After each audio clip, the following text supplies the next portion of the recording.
مومنو، جب تم نماز پڑھنے کا قصد کیا کرو تو اپنے منہ اور کوہنیوں تک ہاتھ دھو لیا کرو، اور سر کا مسح کر لیا کرو، اور ٹخنوں تک پاؤں دھو لیا کرو،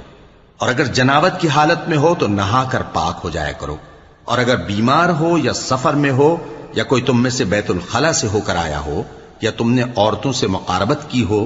پھر تمہیں پانی نہ مل سکے تو پاک مٹی لو اور اس سے منہ اور ہاتھوں کا مسح یعنی تیمم کر لو۔ اللہ تم پر کسی طرح کی تنگی نہیں کرنا چاہتا، بلکہ یہ چاہتا ہے کہ تمہیں پاک کرے اور اپنی نعمتیں تم پر پوری کرے تاکہ تم شکر کرو۔ اور اللہ نے جو تم پر احسان کیے ہیں ان کو یاد رکھو، اور اس کے عہد کو بھی جس کا تم سے قول لیا تھا، یعنی جب تم نے کہا تھا کہ ہم نے اللہ کا حکم سن لیا اور قبول کیا۔ اور اللہ سے ڈرو، کچھ شک نہیں کہ اللہ دلوں کی باتوں تک سے واقف ہے۔ اے ایمان والو، اللہ کے لیے انصاف کی گواہی